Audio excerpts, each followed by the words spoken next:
Hello my friends, welcome to my channel. I thought I'd share today 30 things I kinda, sorta know now by 30. So get a tea, settle in, let's get started with number one. Number one is make time for breakfast. I know it sounds like, yeah, that's really obvious, but I can't tell you the amount of days that I've spent doubling down on coffee, hooning through my work, and then at 3 p.m. wondering why I feel so shit. Nah, I just didn't eat. Number two, having a child is not a prerequisite to being a woman and being in your 30s. I've been with my partner for 10 years and I can't tell you the amount of times we've been asked, when are you settling down? When are you having children? And it's really interesting because I think that society doesn't know what to do with women who decide not to have children. And so I think that there's this real pressure that a lot of women feel in their early 30s to conform to that societal expectation. And there's not many people out there speaking about not having children and choosing to do that for their life and their lifestyle, and that's okay. Number three, no one knows what they're doing. No one knows what they're doing. They're just throwing shit at a wall and seeing what sticks. Number four, be obsessed with things. If you love a niche subject, something that you're not really sure anyone else would really understand, speak your truth, say it out loud, educate someone. I feel like I've spent so much of my adult life or young adult life trying to be palatable, trying to be chill, trying to be aesthetic. And the world needs more of us being weird about the niche stuff. Number five is taking up space is a skill and it's one worth practicing. I think, and this kind of goes into number four in that palatable, chill, trying to kind of people please.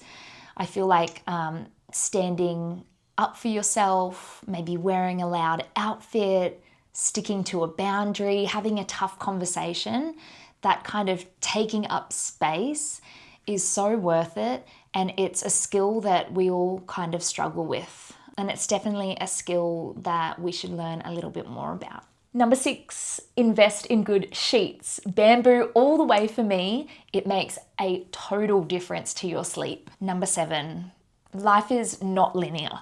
It is a cycle of ups and downs, and I call it compost because sometimes compost means that you're down in the bin juice. You're down there with the worms, everything is shit, everything sucks, you can't get anything right. And then all of a sudden you get a ray of sunshine and compost is worth gold, you're growing flowers, everything is beautiful and everything feels like it aligns. When you see life as linear, like one state you're always trying to reach, it gets really hard to attain that. But if you're able to adapt to, the ebbs and flow of life, the bin juice and the flowers, life becomes a little bit more enjoyable and it becomes about more of that yin and yang mindset of where darkness is, there's also light, and where light is, there's also dark, and it's never always one thing. Number eight, you don't have to monetize everything you're good at. In a world that teaches us to hustle, we literally live in late stage capitalism, everything can feel like a business idea. But what if you just sat with your hobbies? What if there was no point to your hobbies other than just being with it and enjoying it? Number nine, sometimes you can't logic your way out of a feeling. You could try and write a thesis on your childhood trauma. You could try and think your way out of a situation, but sometimes the body just wants to feel it. Sometimes the body just wants to move, it wants to dance, it wants to shake, it wants to cry. And my advice is let it do its thing. You don't have to think your way out of a feeling. Number 10, your inner child is not a metaphor. She's real, she's here, she wants to play, she wants to dance in the kitchen. By all means, don't shut her away. She doesn't like that. Come play with us, Daddy, forever and ever. Number 11, being politically informed is important, but so is touching grass. Number 12, mutual silence is intimacy too. This is for all you long-term relationship baddies out there, where you get home after a long day and it's like, don't fucking talk to me. Just let me scroll, let me watch Netflix, let me just have a moment to be by myself. And isn't that just the nicest way to connect with your partner? Okay, number 13, and this one is no easy task, and we're gonna need all of us to collectively, work on this one. Number 13 is reject the capitalist machine. Oh yeah, everything costs so much.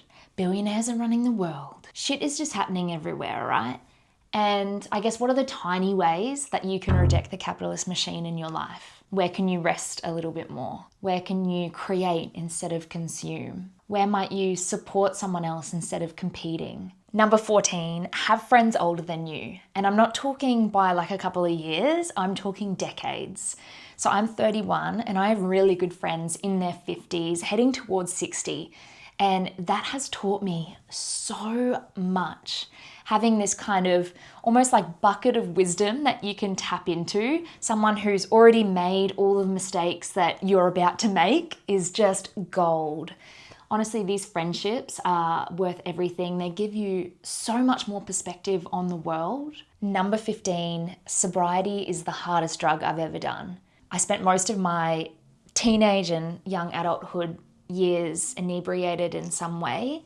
And when I chose to be sober, it was the most vulnerable I've ever had to be with myself. You're kind of faced with all of your feelings. You can't run anywhere. You can't hide anywhere. You know that guy who walks around on the street on TikTok and he asks, what's the hardest drug you've ever taken?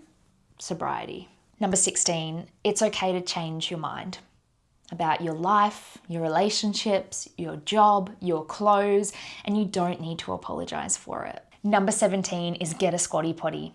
I don't know if you've ever experienced the perfectly aligned poops that come with a squatty potty, but it is life-changing. And so it's so life-changing to the point that if I go to a hotel or I stay at someone else's house and they haven't got a squatty potty, I will rest my feet somewhere so that I can be in that squat position. Number 18, take your victory lap. In 2024, I literally co-authored a book and my brain, when it launched, went, what's next on my to-do list? Can you just take a moment, girl? Can you have a little dance? Can you go surfing? Can you celebrate your victory for one moment? Number 19 is let the seasons teach you. Summer tends to feel like this really fast, energetic pace where people are doing stuff, and then we flow through to autumn, which has this cooling kind of starting to get a little cozy, a little bit windy, but you still get those nice little days of sunshine. And then winter is really that hibernation time to kind of go inward, reflect on the year. And then spring is that other side of it, that kind of thawing out, starting to ramp up again for summer, that breath of fresh life, that rejuvenation. Number 20, and I don't think I'd ever be saying this in public, Crocs are elite. I don't care about fashion. Have you ever worn those bad boys? Number 21, TikTok is the shit. I know it's an app that's designed to erode my attention span, but wow, you can learn so much on there. It's really incredible. But I think in saying that, it's a reminder that the algorithm is a mirror and you have to scroll wisely. Number 22, nice and simple, find the floor. Just spine to earth. How good it feels to do nothing for a moment. 23, a circle of girlfriends is sacred. I feel like I don't have to tell anyone this. I feel like growing up with a set of girls is just something you can't replicate, you can't replace. They've seen the messy side of you, the brave side of you. They've seen the what the fuck am I doing side of you. And nothing will top giggling in a group of girls about some shit that means absolutely nothing. Number 24, life is woven into the fabric of our routine.